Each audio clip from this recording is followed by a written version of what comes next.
Baik. Assalamualaikum warahmatullahi wabarakatuh.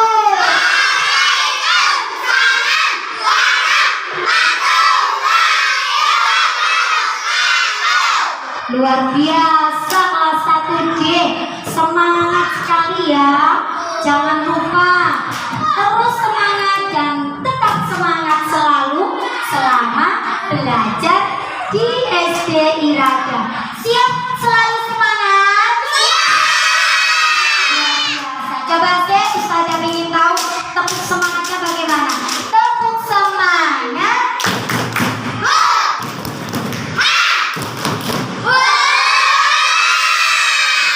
Allahu Akbar. Baik. Anak-anak semuanya yang dicintai Ustazah, hari ini sebelum pelajaran kita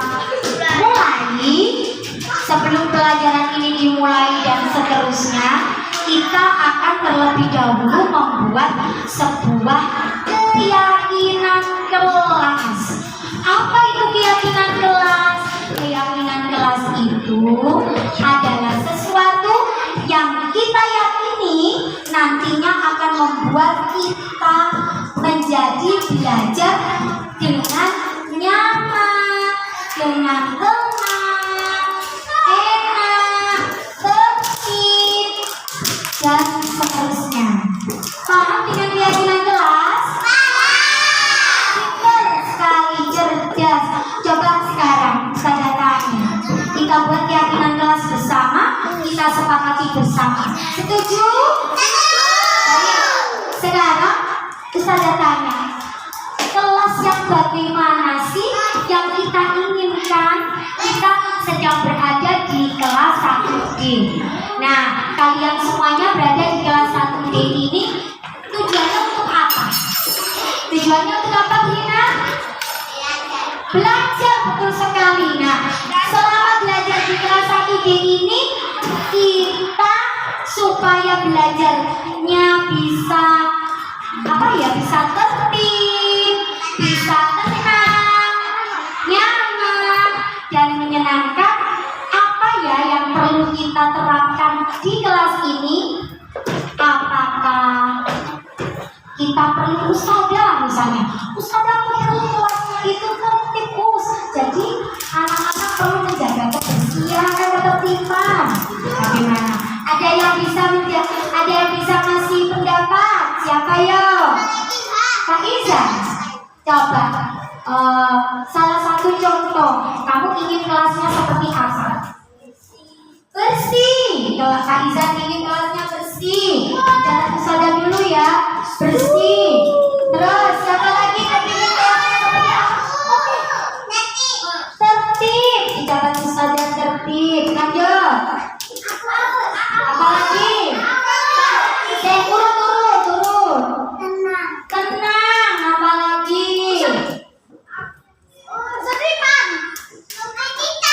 Apa? Ketertiban. Sudah ada tertib, boleh. Lanjut. Apa lagi? Menjaga kebersihan. Di sini sudah ada bersih. Perhatian. Oke, boleh Ustazah. Perhatian. Apa lagi? Apa sayang? Sabar. Bagus sekali. Kudu sabar kalau mau belajar supaya cita-citanya supaya tercapai. Apa lagi?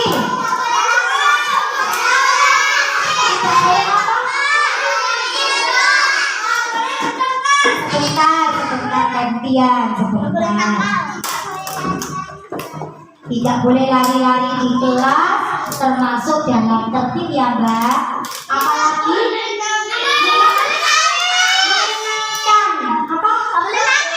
tidak boleh nangis, termasuk tertib. Menyenangkan. Apalagi Ren?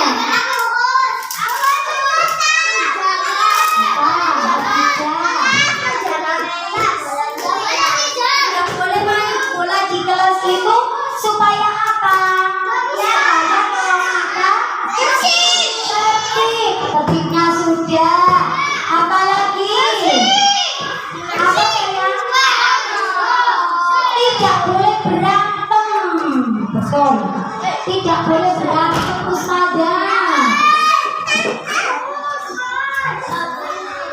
Tidak boleh berantem. Apa sayang? Tidak boleh nakal, sama aja. Apalagi? Tidak boleh main HP di kelas. Boleh ditulis bersama mama. Tidak boleh main HP. Tidak boleh main HP di kelas supaya kelas kita menjadi apa? Tertib. Sudah masuk ya. Tidak boleh merusak barang. Ditulis aja. Tidak boleh merusak barang. Sebentar. Satu-satu. Tidak boleh tawuran. Kalau ustazah siapa tadi yang bilang?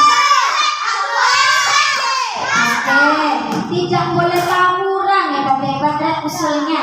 Apalagi ya? Tidak boleh bohong. Apalagi?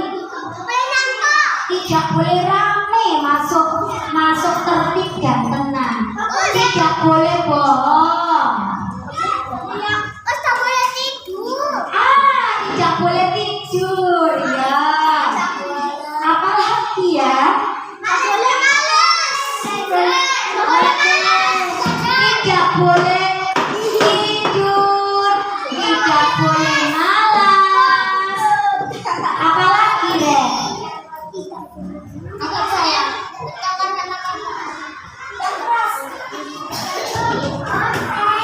Ya, sudah ditulis tidak boleh merusak barang Tuhan.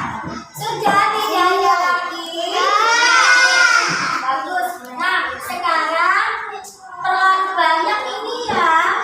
Kalau dimasukkan di sini, kira-kira cukup ya? Diringkas ustazah ya, supaya kita mudah mengingatnya setiap hari. Kalau kita mudah mengingat setiap hari, maka kita akan bisa dengan mudah menerapkan keyakinan kelas itu setiap hari.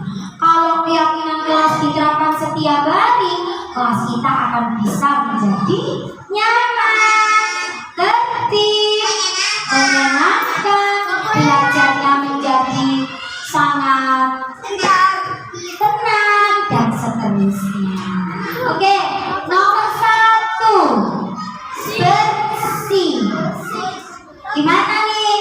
Setuju nggak kalau kelas kita selalu bersih?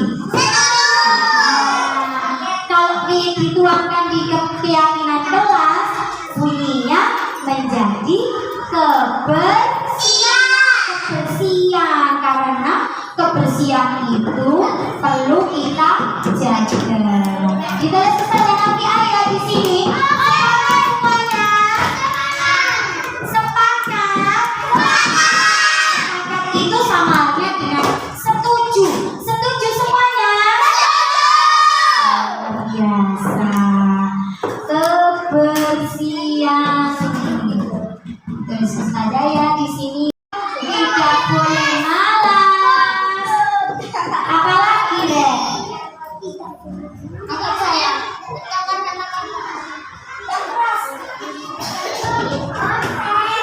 Ya, sudah ditulis tidak boleh merusak barang Tuhan. Sudah tidak ada lagi. Bagus. Nah, sekarang terlalu banyak ini ya. Kalau dimasukkan di sini, kira-kira cukup ya? Diringkas ustazah ya, supaya kita mudah mengingatnya setiap hari. Kalau kita mudah mengingat setiap hari, maka kita akan bisa dengan mudah menerapkan keyakinan kelas itu setiap hari. Kalau keyakinan kelas diterapkan setiap hari, kelas kita akan bisa menjadi nyaman, tertib, menyenangkan, belajarnya menjadi sangat tenang, dan seterusnya. Oke, nomor 1, bersih. Gimana nih? Setuju nggak kalau kelas kita selalu bersih? Kalau dituangkan di keyakinan kelas, bunyinya menjadi kebersihan. yang itu perlu kita jaga. Ditulis Ustazah Nafia ya di sini. Semuanya sepakat.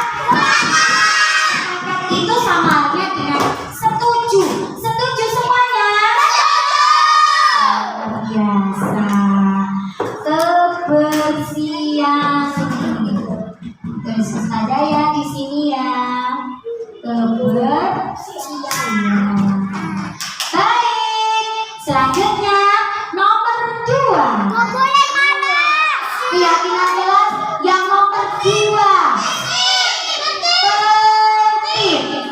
Tertib kalau dijadikan kelas kita, kalau tertib, kalau mau mengerjakan sesuatu tertib, kalau mau mengumpulkan hasil tugasnya, teman-teman semua tertib baris. Enak nggak kira-kira? Nah, sekarang pertanyaannya Ustazah, anak-anak 1D setuju nggak kalau tertib saya tuangkan di keyakinan kelas menjadi ketertiban? Setuju nggak ketertiban dimasukkan? Ditulis Ustazah ya. Kita selalu tertib. Ketertiban. Oke. Ketertiban. Jadi kita harus menjaga ketertiban kelas. Selanjutnya.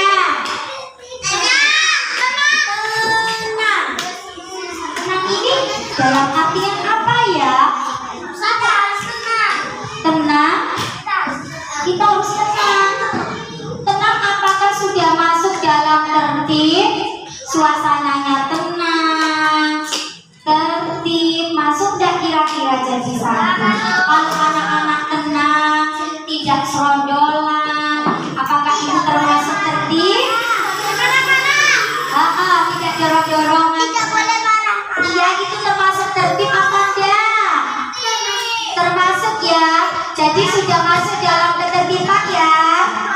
Oke, selanjutnya kerapian.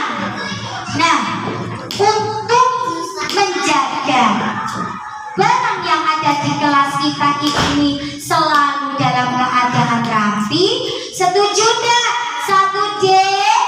Kalau keyakinan kelas saya masuk, Ustazah masukkan kerapian. Setuju apa tidak? Setuju enggak? Setuju ya, ketertiban.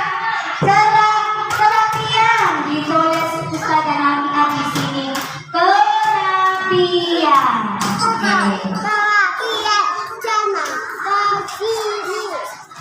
Selanjutnya ada sabar. Sabar ini berarti kita harus sabar dalam belajar. Kalau tidak bisa, selalu terus berusaha untuk bisa. Berarti kita kalimatnya enaknya apa ya? Tulis. Oh, sabar aja ya. Ditulis sabar, gitu aja ya. Sabar jika ada teman yang menggoda. Gak gampang marah. Ya, sabar. Selanjutnya menyenangkan. Belajarnya selalu senang, tidak sedih, selalu gembira. Oke, ditulis ya. Menyenangkan ya. Oke. Menyenangkan.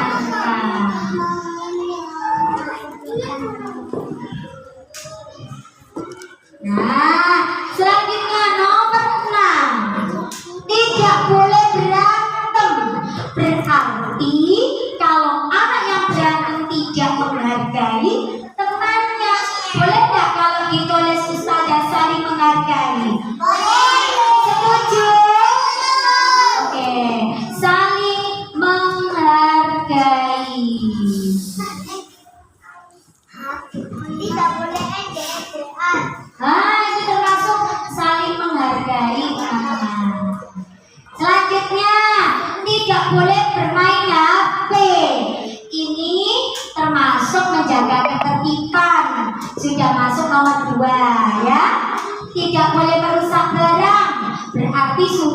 saling menghargai dirinya teman. Tidak boleh tawuran juga, termasuk menghargai teman. Nah ini tidak boleh bohong, berarti jujur. Setuju nggak kalau jujur ini dimaksud Ustazah Nafiah? Jujur, ditulis ya. Jujur. Jadi nanti kelas 1D anaknya semuanya jujur. Oke? Tidak boleh malas, tidak boleh tidur atau malas. Kira-kira masuk yang mana ya? Nah ini termasuk menyenangkan ya. Oke, sudah disepakati keyakinan kelas kita ada 7. Sepakat? Oke, terima kasih. Wassalamualaikum warahmatullahi wabarakatuh.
Bismillahirrahmanirrahim.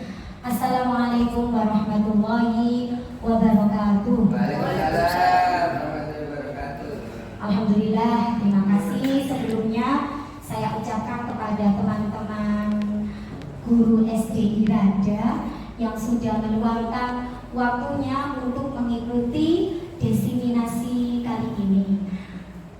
Terima kasih. Desiminasi ini sebagai tugas dari aksi nyata program CGP ke-11 pada modul 1.4 budaya positif kali ini. Baik, langsung saja saya mulai.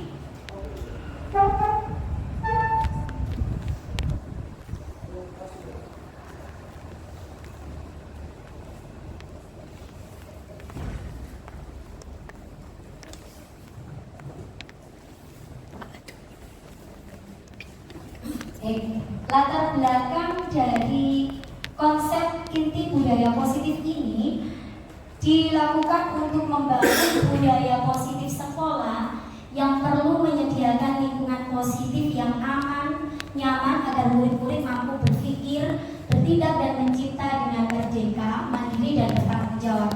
Nah, dalam hal ini salah satu strategi yang perlu ditinjau ulang adalah bentuk disiplin yang dijalankan di sekolah kita selama ini.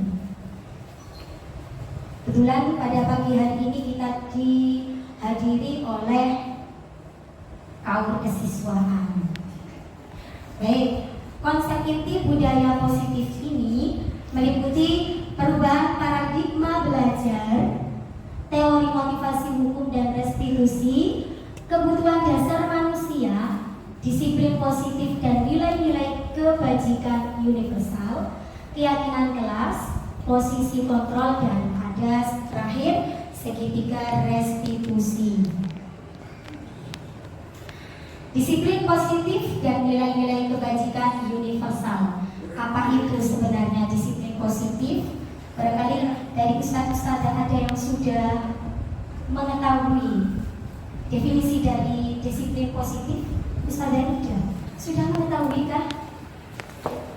Kalau menurut saya disiplin itu disiplin positif adalah kebiasaan yang dilakukan anak-anak secara teratur dan itu baik. Mungkin bisa ditambahi teman-teman yang lainnya. Ya, barangkali ada yang menambahi. Mungkin Ustazah Kira, gimana Ustazah?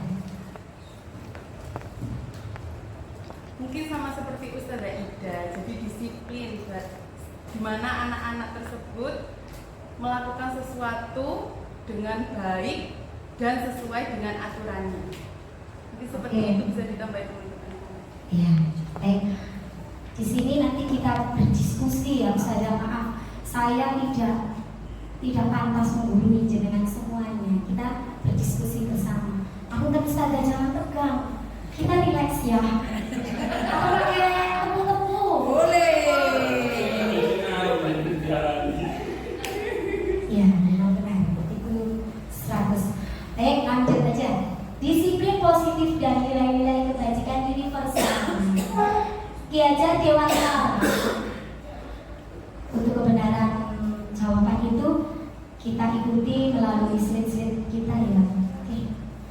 Ki Hajar Dewantara menyatakan bahwa di mana ada kemerdekaan, disitulah harus ada disiplin yang kuat. Nah, sungguh pun disiplin itu bersifat self-disiplin, yaitu kita sendiri yang mewajibkan kita dengan sekeras-kerasnya. Tapi itu sama saja, sebab jika kita tidak cakap dalam melakukan self-disiplin, maka penguasa lain akan mendisiplinkan kita. Dan peraturan demikian itu harus ada dalam suasana yang merdeka. Kita kan dalam kurikulum merdeka yang Ustazah, makanya kita mengangkat hal ini. Oke, lanjut.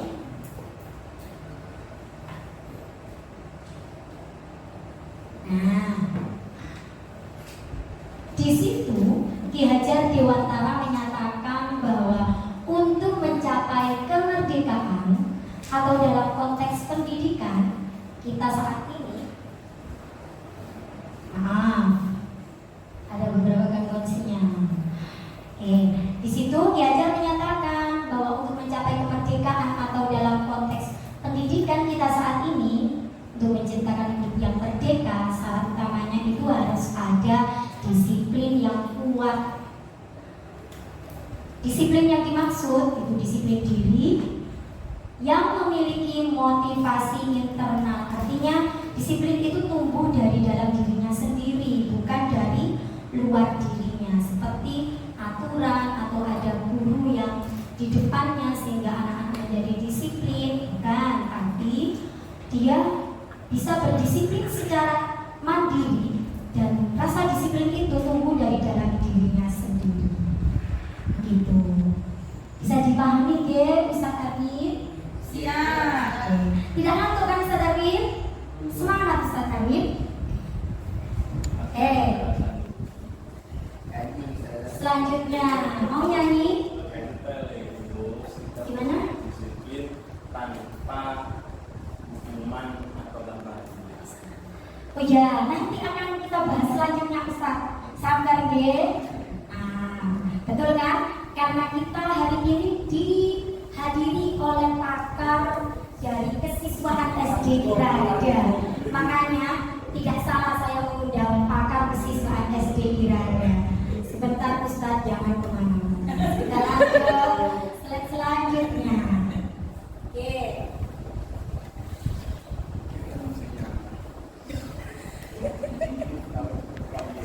Oke, disiplin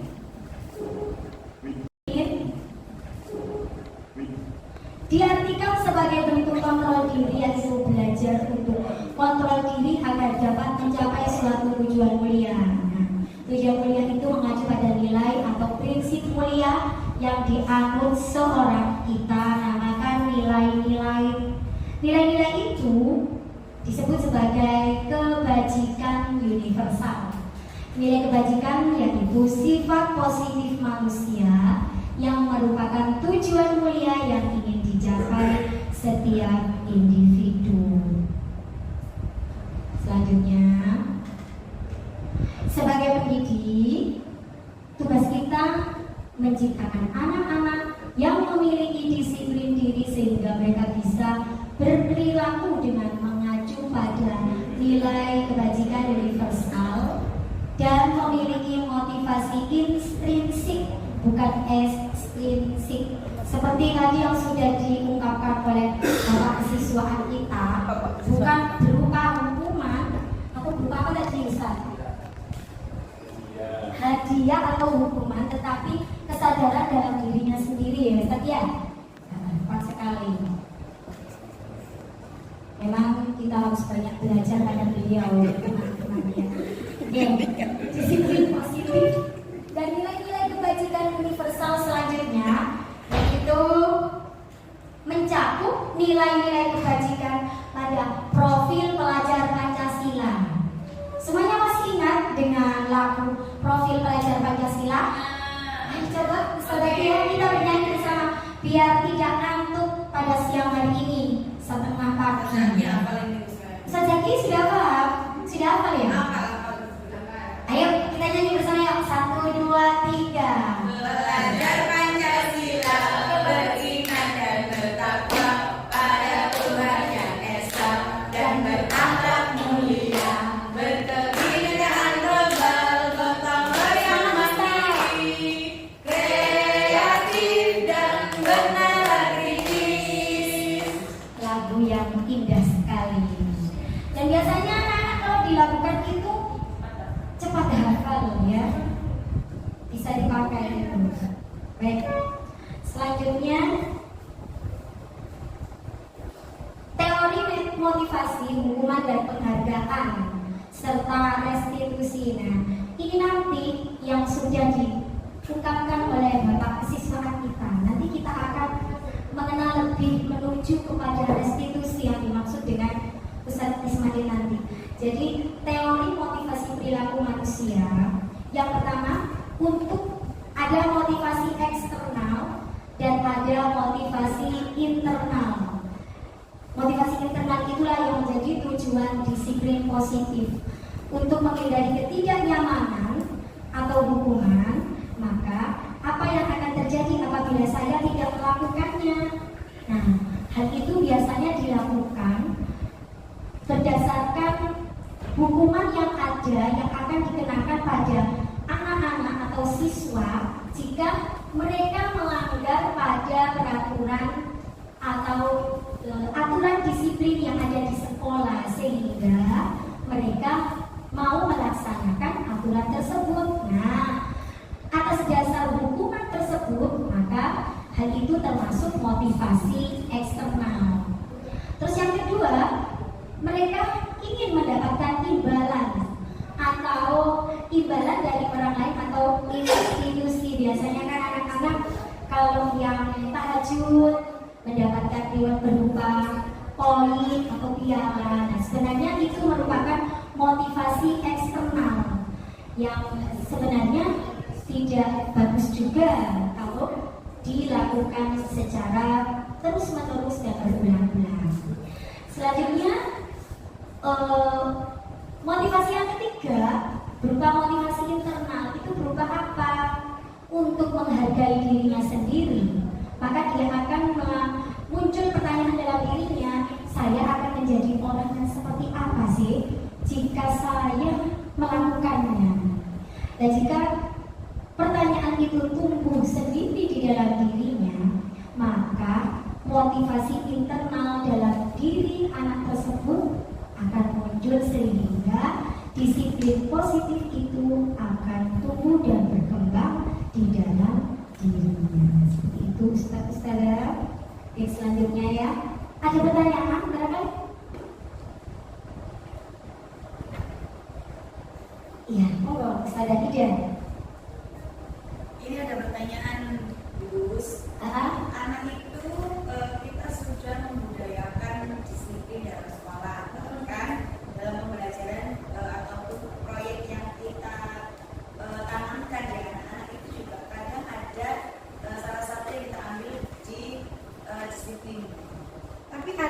salah satu atau di kelas itu ada 2 anak gitu yang menolak. Jadi kayak dia tuh menolak untuk berdisiplin. Jadi kayak memang ada apa ya, perilaku tertentu karakter dia yang menolak untuk mau berdisiplin. Itu bagaimana? Dalam hal masalah tersebut, nanti kita bisa melakukan bagaimana cara memunculkan motivasi intrinsiknya, maksudnya begitu kan? Demikian kan Ustazah Ida ya? Motivasi intrinsik itu bisa tumbuh dan muncul jika kita tidak melakukan hukuman atau memberi sebuah hadiah, tetapi nanti akan ada satu tindakan dari guru berupa restitusi namanya. Dan dari tindakan restitusi tersebut, insya Allah anak-anak akan muncul motivasi intrinsik sendiri dalam diri. Seperti itu Ustazah, nanti sambil berjalan mungkin jenengan semuanya akan memahami apa itu restitusi dan bagaimana cara kita melakukan tahap-tahap restitusinya. Mungkin dengan berjalannya materi yang saya paparkan di sini nanti kita bisa bersama-sama belajar dan berdiskusi. Gitu ya? Oke, kita tunggu bersama. Baik. Selanjutnya, hukuman dan penghargaan. Hukuman bersifat tidak terencana atau tiba-tiba. Hukuman juga bersifat satu arah dan diberikan bisa berupa fisik maupun psikis. Ini sifat dari hukuman yang diberikan kepada anak yang melanggar satu kedisiplinan. Untuk itu sebenarnya hukuman itu tidak bagus untuk menumbuhkan motivasi intrinsik. Konsekuensi dari hukuman dan penghargaan sudah terencana atau sudah disepakati, sudah dibahas dan disetujui oleh murid, sudah dibahas dan disetujui oleh murid dan tentunya guru.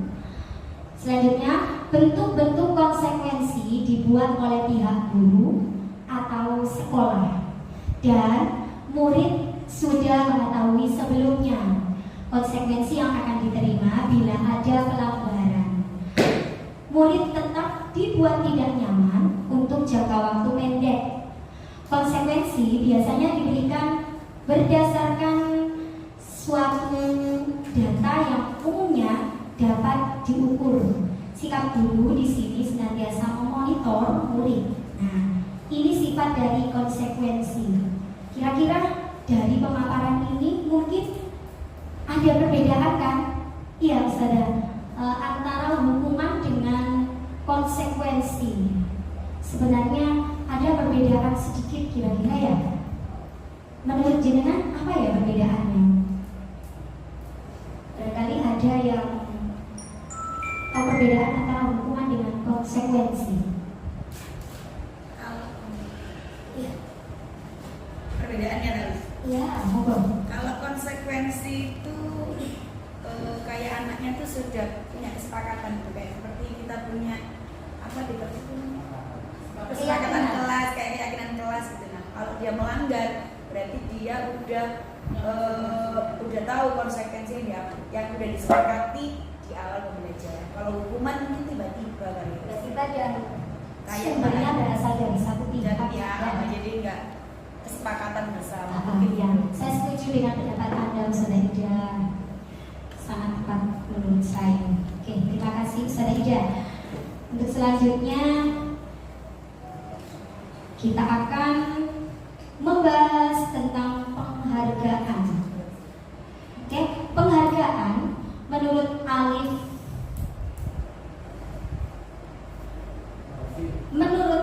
Hon, beliau mengemukakan baik penghargaan maupun hukuman merupakan cara mengontrol perilaku seseorang yang sifatnya menghancurkan potensi untuk pembelajaran yang sesungguhnya. Karena di situ mungkin anak-anak akan merasa bahwa dirinya adalah seorang yang gagal mungkin ya. Oh, saya sudah gagal dalam melakukan suatu kedisiplinan. Makanya saya dihukum. Oh, saya tidak berhasil dalam melaksanakan apa yang diinginkan oleh sekolah atau ustadz-ustadzah. Makanya saya mendapat hukuman. Begitu pula dengan penghargaan. Ternyata saya sudah mencapai hal yang menjadi puncak dari prestasi atau keinginan, sehingga saya sudah mendapatkan penghargaan. Nah, setelah mereka mendapatkan penghargaan, mungkin tindakan keinginan untuk meningkatkan kualitas kedisiplinan mereka itu mungkin bisa stagnan atau bahkan bisa menurun. Seperti itu Ustazah ya. Oke, untuk selanjutnya hukuman dan penghargaan saat kita berulang kali menjanjikan hadiah kepada anak-anak agar berperilaku tanggung jawab, atau kepada seorang murid agar mempelajari sesuatu yang baru, atau kepada seorang karyawan agar melakukan pekerjaan yang berkualitas, kita sedang berasumsi mereka tidak dapat melakukannya, atau mereka tidak akan memilih untuk melakukannya. Nah, ini tadi yang seperti yang sudah saya ungkapkan mungkin. Setuju tidak kira-kira dengan pernyataan-pernyataan saya tersebut? Setuju. Maaf, bukan pernyataan saya ya. Alif Kon. Ya. Alfi. Maaf.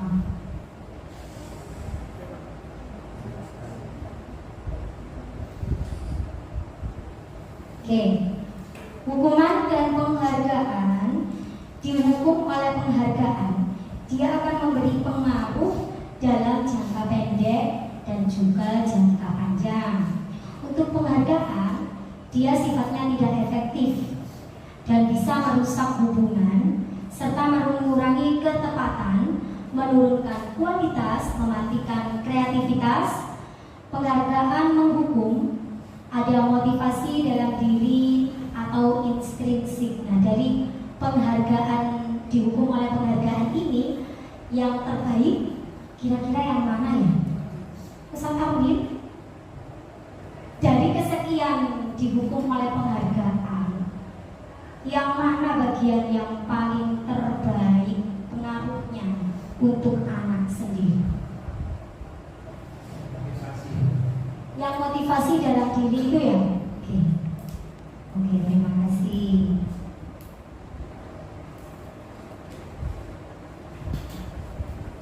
Selanjutnya, nah ini dia restitusi. Apa itu restitusi? Jadi tadi ada motivasi, ada hukuman, ada penghargaan, dan yang terakhir ada restitusi. Restitusi itu merupakan sebuah proses menciptakan kondisi bagi murid untuk memperbaiki kesalahan mereka, sehingga mereka bisa kembali pada kelompok mereka dengan karakter yang lebih kuat dan tanpa melalui suatu hukuman atau penghargaan. Kita bisa membuat suatu keyakinan kelas terlebih dahulu sebelum mengadakan restitusi. Tentunya harus ada satu keyakinan, bukan aturan. Jadi restitusi itu dijalankan setelah ada keyakinan kelas terlebih dahulu. Nah, di sini keyakinan kelas. Kenapa kita kok sekarang menggunakan keyakinan kelas, bukan peraturan kelas atau tata tertib? Nah, pada dasarnya keyakinan kelas itu seperti ini, Ustaz-Ustazah. Kalau kita di masa pandemi, kita semua pasti memahami dan yakin bahwa kalau kita memakai masker, diri kita akan yakin bahwa kita akan selamat, bukan demikian?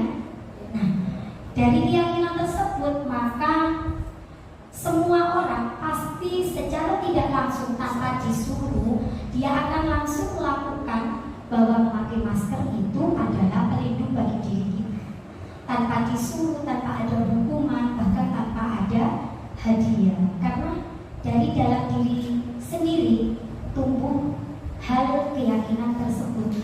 Makanya dalam hari ini kita tidak membuat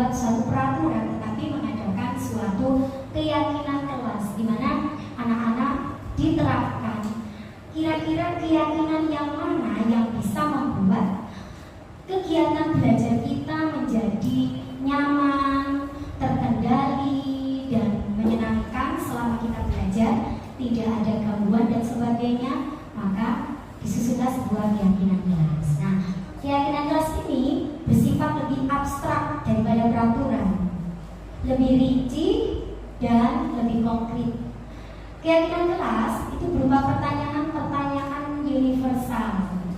Pertanyaan keyakinan kelas senantiasa dibuat dalam bentuk positif, jadi tidak ada hal negatif yang dimunculkan. Keyakinan kelas hendaknya tidak terlalu banyak sehingga mudah dan dipahami oleh semua warga kelas. Misalnya, kalau di kelas kita menginginkan kelas kita menjadi bersih, kita tidak murid menjaga kebersihan, kan? Atau murid tidak membuang sampah sembarangan, itu justru menggunakan kalimat negatif. Dalam keyakinan kelas ini kita menggunakan kalimat positif, cukup kebersihan, itu aja. Mungkin seperti itu. Terus keyakinan kelas baiknya suatu yang dapat diterapkan di lingkungan tersebut. Artinya keyakinan tersebut mampu dilakukan oleh warga di kelasnya dan disesuaikan dengan jenjang di kelasnya. Jadi mungkin keyakinan kelas di kelas 1, kelas rendah pastinya akan berbeda dengan keyakinan kelas yang ada di kelas tinggi, karena pastinya kegiatan dan tingkah laku mereka sudah jauh sangat berbeda. Oke. Semua warga kelas setidaknya ikut berkontribusi dalam membuat keyakinan kelas lewat kegiatan curhat pendapat dan sebagainya. Terus bersedia meninjau kembali keyakinan kelas dari waktu ke waktu. Jadi keyakinan kelas itu dalam waktu ke waktu itu bisa berubah-ubah dari hari ke hari. Jika kita perlu menambah, bisa kita tambah. Jika tidak perlu, maka bisa dirubah ke yang lebih dibutuhkan. Seperti itu. Oke, masih pada slide ke-19. Nah, di sini ada kebutuhan dasar manusia. Kenapa di sini saya utarakan 5 kebutuhan dasar manusia? Kok kayak pelajaran gitu ya? Sebenarnya murid-murid itu melakukan suatu kesalahan itu tidak luput dari pemenuhan mereka dalam kebutuhan dasar manusia ini. Jadi terkadang mereka melakukan pelanggaran atau melanggar suatu kedisiplinan itu yang ingin dipenuhi oleh BIMO itu berupa kebutuhan dasar yang mana. BIMO sudah melakukan satu perilaku negatif untuk gurunya. Kalau ada yang bisa menjawab, Ustazah Fida, apakah dia tidak terpenuhi penguasaan dirinya, kesenangannya, cinta kasih dan kasih sayang, atau kebebasan kira-kira? B. Kesenangan. Oke. Apa alasannya ya Ustazah? Karena dia senang main sama guru. Oke, dia senang bermain-main dan kesenangan itu belum terpenuhi sehingga mengajak gurunya untuk melakukan kesenangan tersebut. Oke, boleh sadar. Oke, untuk selanjutnya, nah di sini ada posisi kontrol. Diane Boston dalam bukunya Restructuring School Discipline, di sini dijelaskan ada 5 posisi kontrol. Yang pertama, guru melakukan posisi kontrol sebagai penghukum. Terus pembuat merasa bersalah, menjadi pemantau, menjadi teman, atau menjadi manajer. Kira-kira dari kesekian posisi kontrol, mana ya yang tepat dan yang paling bagus? Posisi sebagai guru kita jalankan.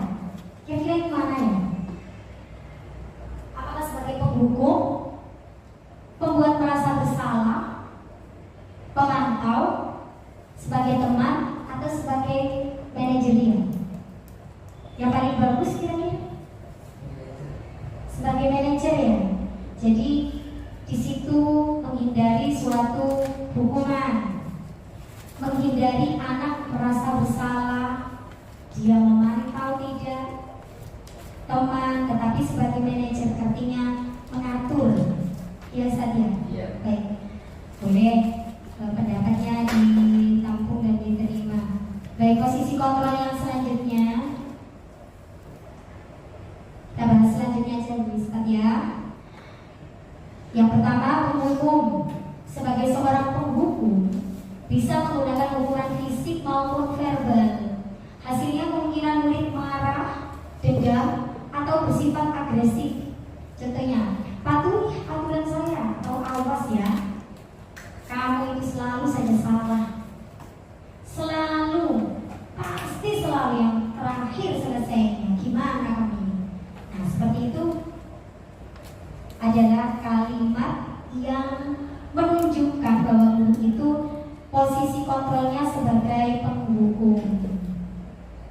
Baik, untuk selanjutnya adalah posisi kontrol guru. Nah, dalam hal ini guru senantiasa percaya hanya ada satu cara agar pembelajarannya bisa berhasil, yaitu dengan caranya dia sendiri. Jadi menurut dia harusnya seperti ini. Di anak-anak itu kalau tidak ya sudah dihukum aja. Guru yang seperti itu adalah posisi kontrolnya penghukum.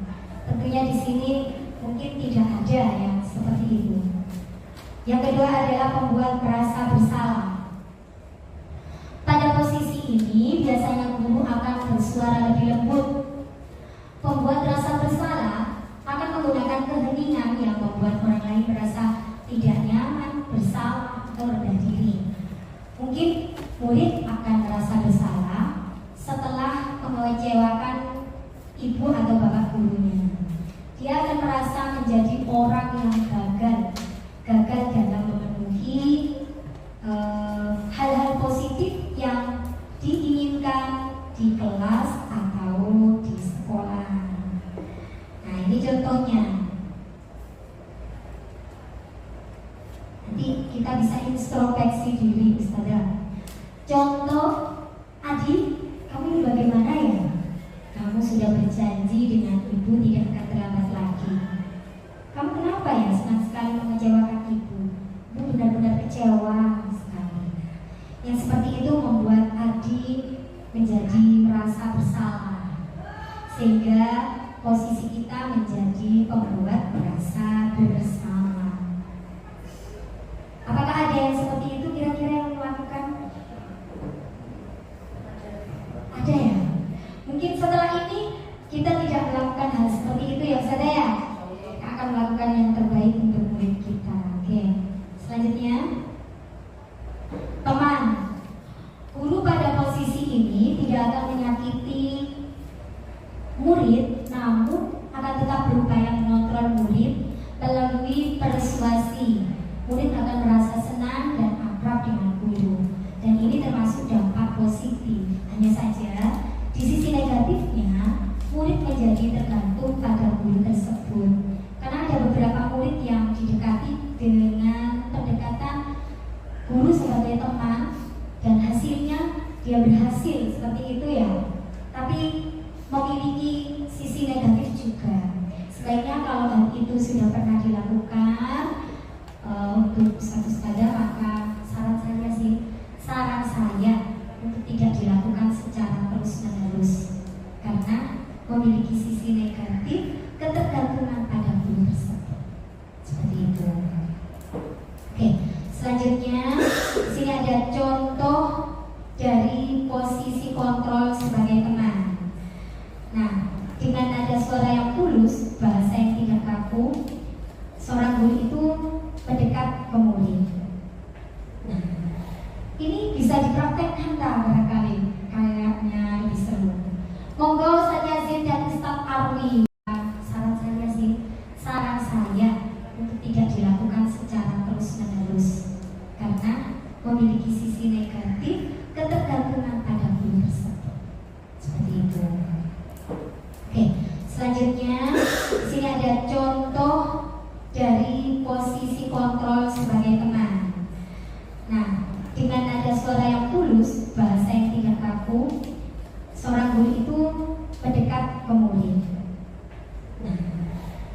bisa dipraktekkan tak barangkali? Kayaknya lebih seru.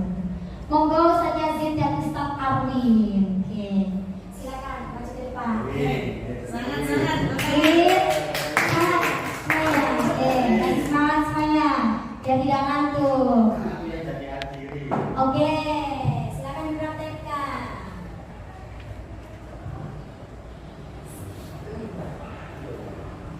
Ini mikrofonnya terbatas ya Ustaz. Jadi agak maju ke depan. Adi, apakah kamu tahu mengetahui jam berapa sekolah dimulai? Tahu Pak. Tahu Pak, jam 7. Ya, jadi kamu kan terlambat ya. Kira-kira bagaimana kamu akan perbaiki masalah ini? Saya bisa menanyakan teman saya Pak untuk mengejar tugas yang tertinggal. Mohon maaf Pak. Maju Ustaz Yazid. Baik, itu bisa dilakukan. Apakah besok akan ada masalah untuk kamu bisa hadir tepat waktu ke sekolah? Tidak Pak, insya Allah saya bisa hadir tepat waktu.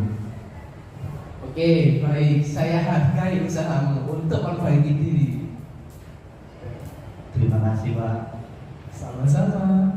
Luar biasa. Tangannya Ustazah. Ini ada Guru Adi ya. Ada Adi yang sudah mempraktekkan di posisi kontrol sebagai teman. Nah, selanjutnya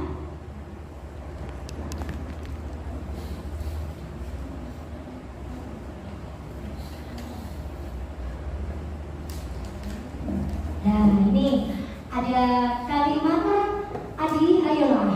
Bagaimana sih kamu? Kemarin kamu sudah janji ke Bapak bukan?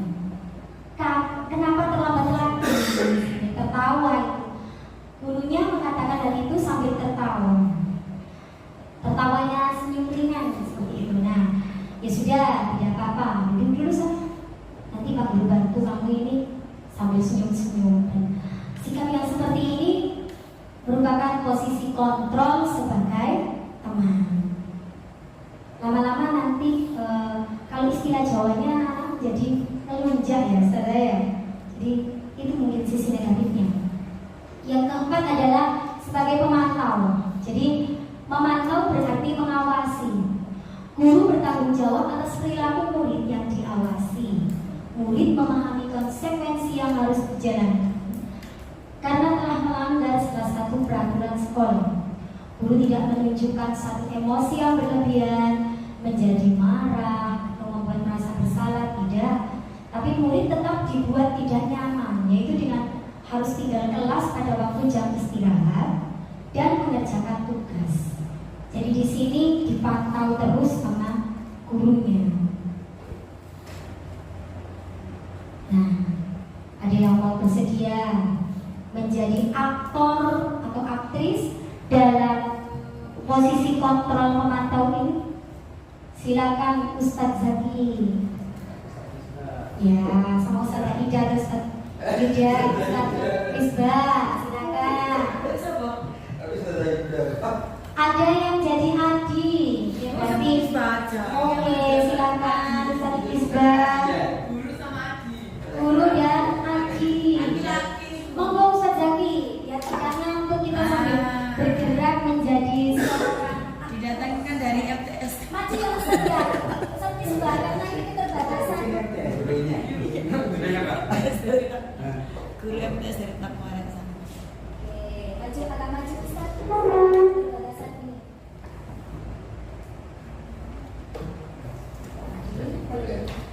Adi, tahukah kamu jam berapa kita memulai pelajaran? Tahu, Pak. Kamu terlambat 15 menit. Apakah kamu sudah mengerti konsekuensi yang harus dilakukan bila terlambat? Paham Pak, saya harus tinggal kelas pada jam istirahat nanti dan mengerjakan tugas ketertinggalannya saya. Ya benar. Nanti pada saat jam istirahat kamu harus tinggal di kelas untuk menyelesaikan tugas yang tertinggal tadi. Saya tunggu.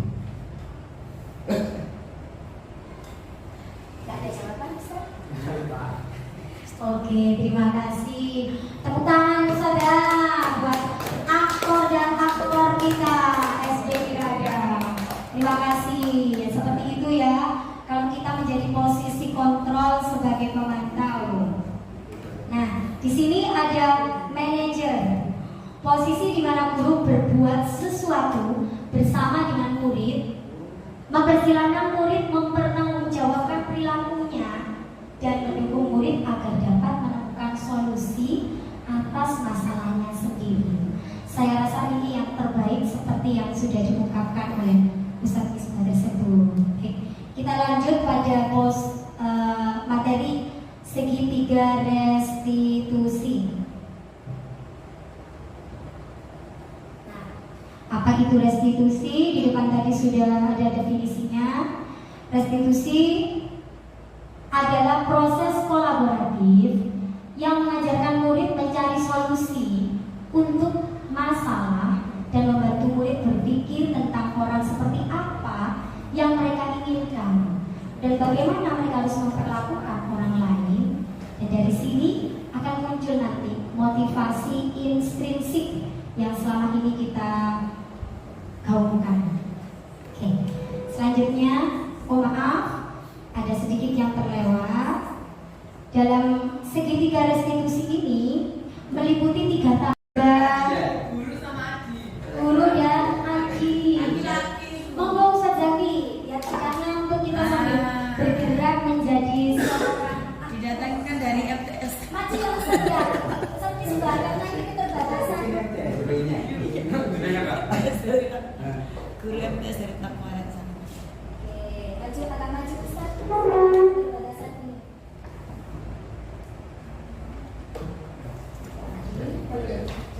Adi, tahukah kamu jam berapa kita memulai pelajaran? Tahu, Pak. Kamu terlambat 15 menit. Apakah kamu sudah mengerti konsekuensi yang harus dilakukan bila terlambat? Paham, Pak. Saya harus tinggal kelas pada jam istirahat nanti dan mengerjakan tugas ketertinggalannya saya. Ya benar. Nanti pada saat jam istirahat kamu harus tinggal di kelas untuk menyelesaikan tugas yang tertinggal tadi. Saya tunggu. Gak ada jawaban Ustaz? Oke, terima kasih. Tepuk tangan saudara buat aktor dan aktor kita SD Irada. Terima kasih. Ya, seperti itu ya. Kalau kita menjadi posisi kontrol sebagai pemantau. Nah, di sini ada manajer. Posisi di mana guru berbuat sesuatu bersama dengan murid, mempersilahkan murid mempertanggungjawabkan perilakunya dan mendukung murid agar dapat menemukan solusi atas masalahnya sendiri. Saya rasa ini yang terbaik seperti yang sudah diungkapkan oleh Ustadz Isma tersebut. Kita lanjut pada materi segitiga restitusi. Nah, apa itu restitusi? Di depan tadi sudah ada definisinya. Restitusi adalah proses kolaboratif yang mengajarkan murid mencari solusi untuk masalah dan membantu murid berpikir tentang orang seperti apa yang mereka inginkan dan bagaimana mereka harus memperlakukan orang lain. Dan dari sini akan muncul nanti motivasi intrinsik yang selama ini kita gaungkan. Oke. Selanjutnya, maaf, ada sedikit yang terlewat.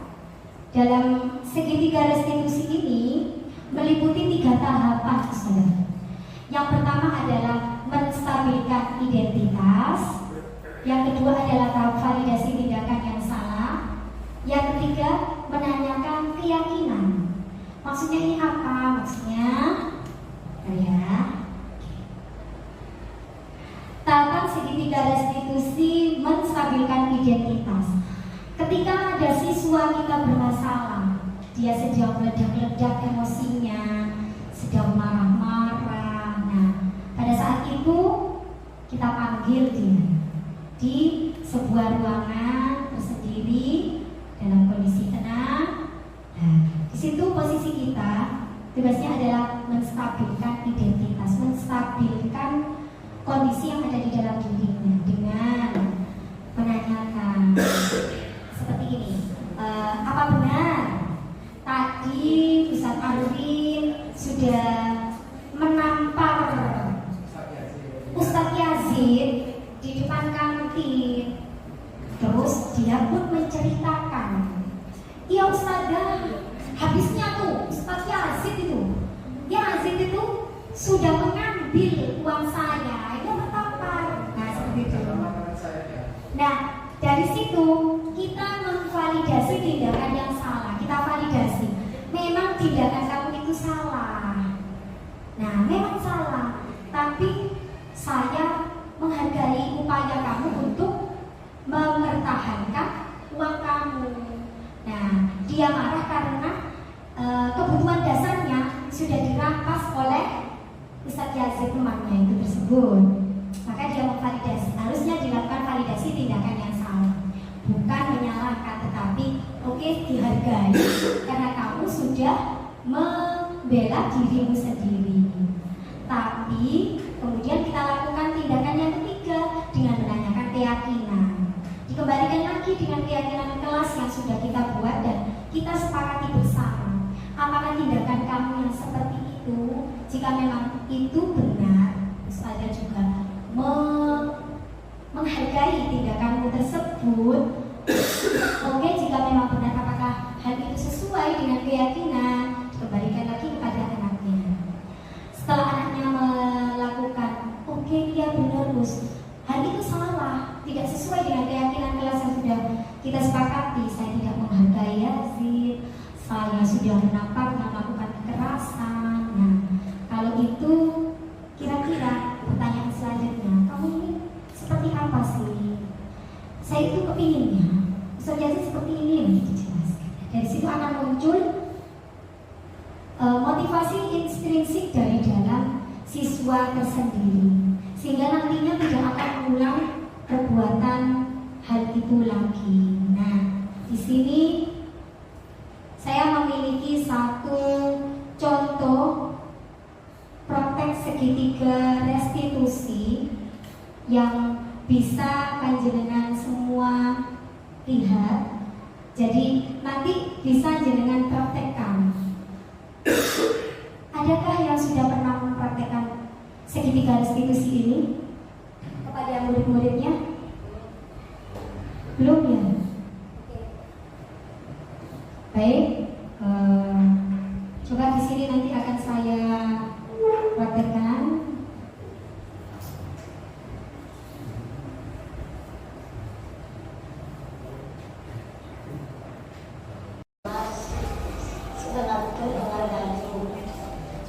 Kira-kira apa alasan kalian melakukan hal itu? Iya, Ustaz, karena kami melakukan agar kami biar nanggung. Oh, wajarlah. Dan ini tindakan memvalidasi tindakan yang salah. Karena seperti ini saudara, tidak terhibur dari itu. Seperti meninggalkan kegiatan fikrah atau membuat keramaian yang kami bukan begitu. Baiklah, sekarang coba kita pikirkan tindakan kalian seperti gaduh dalam kegiatan fikrah kemarin, apakah sesuai dengan keyakinan? Dan ini menanyakan keyakinan kelas yang sudah ada. Sekarang saya tanya, keyakinan kelas yang manakah yang tidak sesuai dengan tindakan kalian? Keyakinan kelas tentang ketertiban, Gus.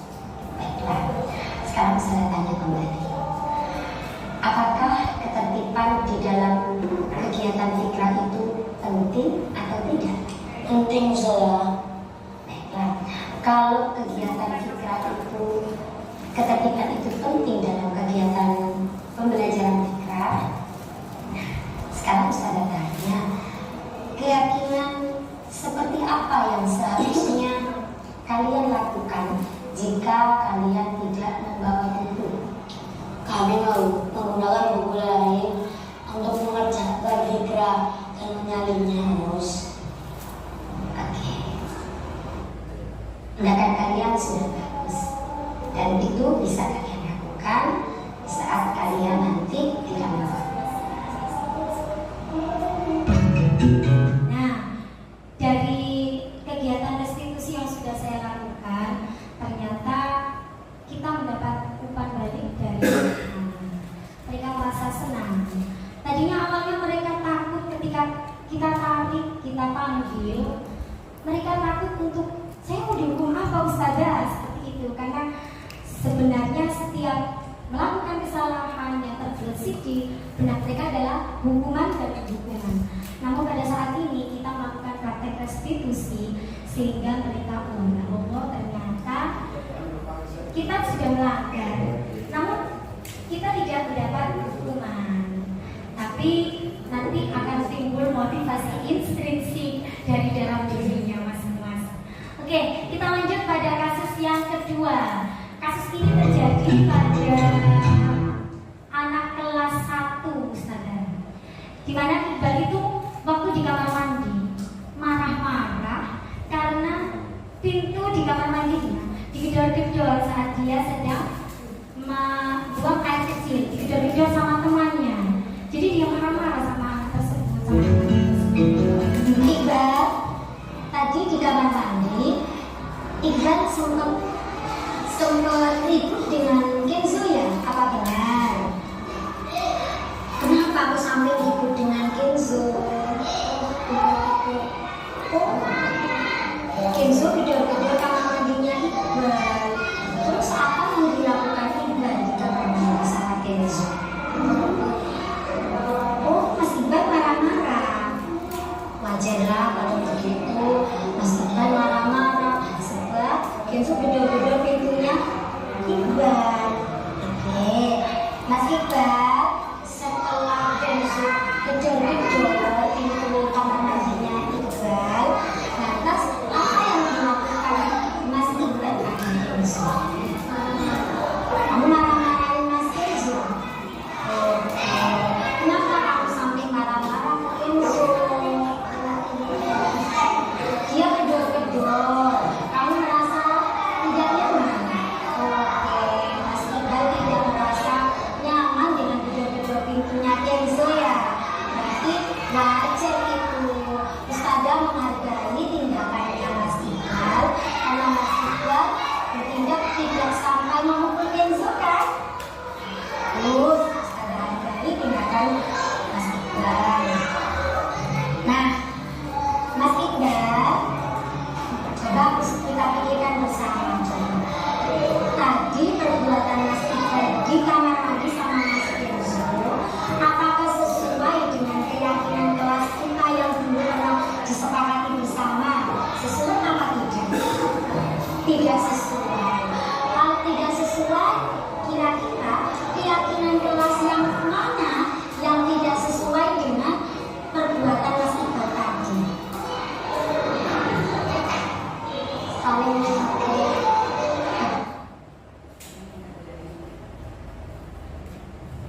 Ya, ada melek sedikit. penting apa tidak ya kita saling menghargai teman? Penting sekali ya. Oke, kalau penting sekali, sekarang coba Ustazah tanya, kira-kira keyakinan apa yang nantinya perlu dilakukan oleh Mas Iqbal di kemudian hari? Mas Iqbal bersedia mau memperbaiki kesalahannya tadi? Nah, kalau mau bersedia, Mas Iqbal melakukan tindakan keyakinan seperti apa? Tindakan yang harus dilakukan Mas Iqbal nanti jika Mas Iqbal digedor-gedor kembali pintunya oleh Mas Kenzo. Apa yang dilakukan Mas Iqbal? Harus bersabar. Terus apa lagi coba? Selain bersabar, apakah bersabar saja? Diam.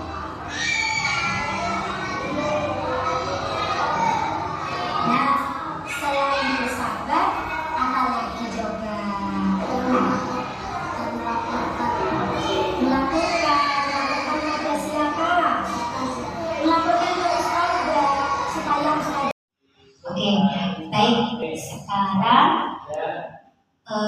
Coba kita ganti praktek. Kita praktekkan ya. Kita praktek bagaimana kita merestitusi seorang anak jika seorang anak itu mengalami satu keterlambatan dalam kedatangan. Coba bagi Ustazah Kiha, silakan maju ke depan. Oke, sama Ustazah Sri ya. Boleh maju ke depan. Kan ya. Ini nanti Ustazah Sri jadi muridnya yang terlambat dan Ustazah Kiha bisa jadi ustadzahnya yang restitusi. Boleh maju ke depan. Maaf keterbatasan dari kabinnya.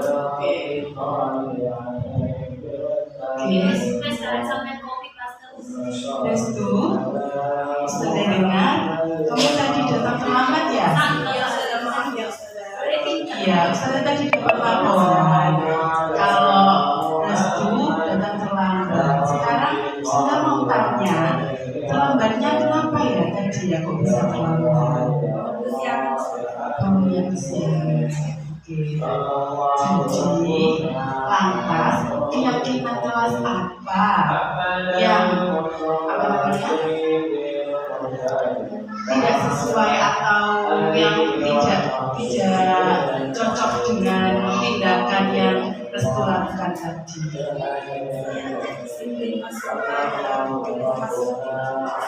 Oke, jadi memang kalau misalnya datang terlambat itu tidak dibenarkan dan masuk ke kelas terlambat itu juga tidak dibenarkan.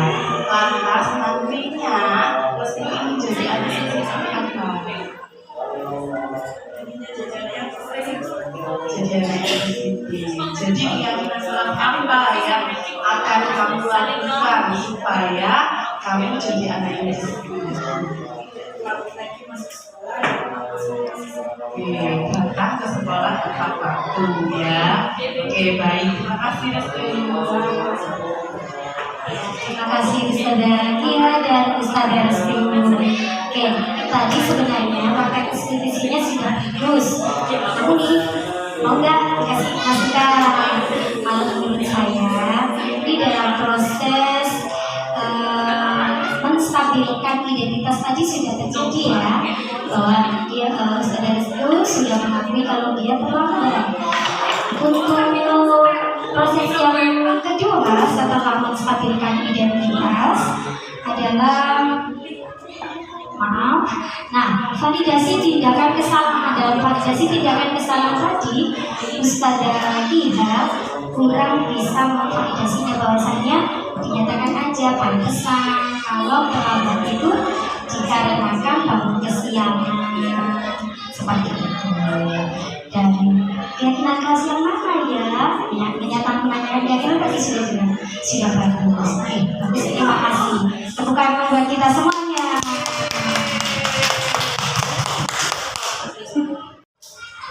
Baiklah, Ustazah semuanya, terima kasih saya ucapkan karena telah meluangkan waktunya yang sangat bermanfaat dengan diseminasi saya kali ini, yang tentunya semoga bermanfaat untuk kita semua, khususnya untuk SD Hidayah Tercinta. Terima kasih dan saya ucapkan Assalamualaikum warahmatullahi wabarakatuh.